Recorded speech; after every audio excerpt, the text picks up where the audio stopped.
ನಮಸ್ಕಾರ. ಇವತ್ತು ಚಿರುಮುರಿ ಮಾಡೋದು ತೋರಿಸ್ತೀನಿ ನೋಡ್ರಿ. ಪಾತ್ರೆಗೆ ಎಣ್ಣೆ ಹಾಕ್ಕೊಂಡಿದ್ದೀನಿ. ಎಣ್ಣೆ ಕಾಯ್ತಾ ಇದೆ. ಈಗ ಜೀರಿಗೆ ಹಾಕ್ತಾ ಇದ್ದೀನಿ, ಸಾಸಿವೆ ಹಾಕ್ತಾ ಇದ್ದೀನಿ,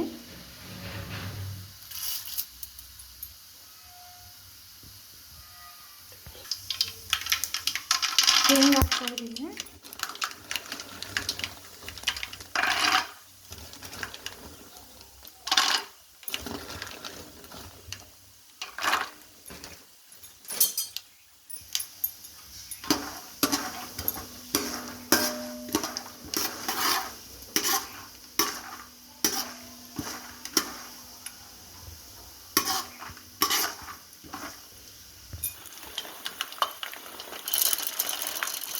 ಉರಿಗಡ್ಲೆ ಹಾಕ್ತಾ ಇದ್ದೀನಿ ನೋಡ್ರಿ.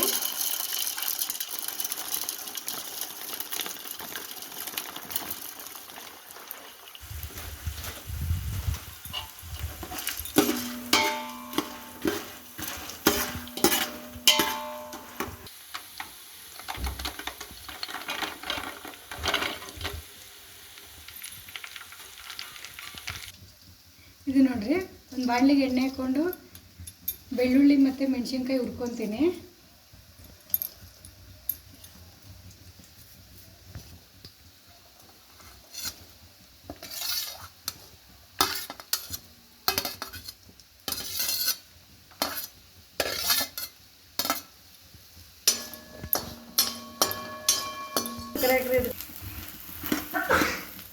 ಇದು ನೋಡ್ರಿ, ಇಷ್ಟು ಕೆಂಪಾಗೋವರೆಗೂ ಹುರ್ಕೋಬೇಕು. ಹಿಂಗೆ ಹಿಂಗೆ ಹುರ್ಕೊಂಡಾದ್ಮೇಲೆ ಉಪ್ಪು ಹಾಕ್ಬೇಕು.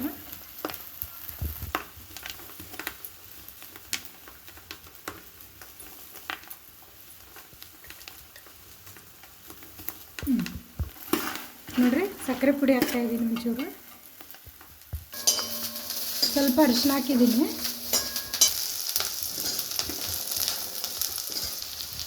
ನೋಡಿ, ಇದಕ್ಕೆ ಬೆಳ್ಳುಳ್ಳಿ, ಹಸಿಮೆಣಸಿನ್ಕಾಯಿ ಮತ್ತು ಕರಿಬೇವನ್ನ ಸಪ್ರೇಟ್ ಹುರ್ಕೊತಾ ಇದ್ದೀನಿ. ಈಗ ಇದನ್ನು ಶೇಂಗಾ ಮತ್ತು ಪುಟಾಣಿ ಒಳಗೆ ಮಿಕ್ಸ್ ಮಾಡೋಕ್ಕೆ ಹಾಕೋಣ. ಇದು ಈ ಥರ ಕೆಂಪಾಗೋವರೆಗೂ ಉರಿಬೇಕು. ನಮ್ಮ ಫ್ರೆಂಡ್ ಹೇಳ್ತಾ ಇದ್ದಾರೆ ಕೆಂಪು ಬರೋವರೆಗೂ ಉರಿಬೇಕು ಅಂತ. ಕೆಂಪಾಗೋವರೆಗೂ ಉರಿದೆ ಸಾಕು. ಈಗ ನೋಡಿರಿ, ಇದನ್ನು ಇದ್ರೊಳಗೆ ಹಾಕ್ಕೊತಾ ಇದ್ದೀನಿ.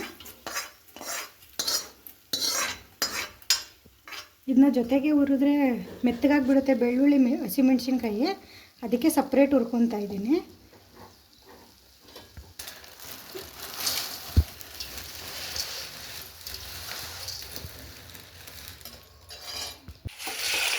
ಇದು ನೋಡಿರಿ, ಈ ಮಸಾಲ ಅವಲಕ್ಕಿಗೆ ಮತ್ತು ಚುರುಮುರಿಗೆ ಎರಡಕ್ಕೂ ಆಗುತ್ತೆ. ನಾನು ಮೊದಲು ಅವಲಕ್ಕಿನ ಮಿಕ್ಸ್ ಮಾಡ್ಕೊತಾ ಇದ್ದೀನಿ. ಇದು ನೋಡಿರಿ, ಉಳಿದಿರೋ ಒಗ್ಗರಣೆ ಈಗ ಚುರುಮುರಿ ಮಿಕ್ಸ್ ಮಾಡ್ತಾ ಇದ್ದೀನಿ.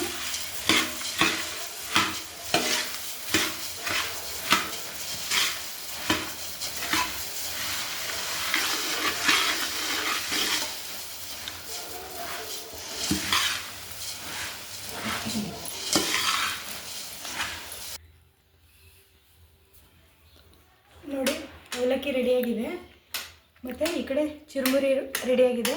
ಒಂದೇ ಒಗ್ಗರಣೆಯಲ್ಲಿ ಎರಡೂ ಮಾಡ್ಬೋದು. ಈ ವಿಡಿಯೋ ನಿಮ್ಗೆ ಇಷ್ಟ ಆದರೆ ಲೈಕ್ ಮಾಡಿರಿ, ಶೇರ್ ಮಾಡಿರಿ, ಸಬ್ಸ್ಕ್ರೈಬ್ ಮಾಡಿರಿ. Thank you.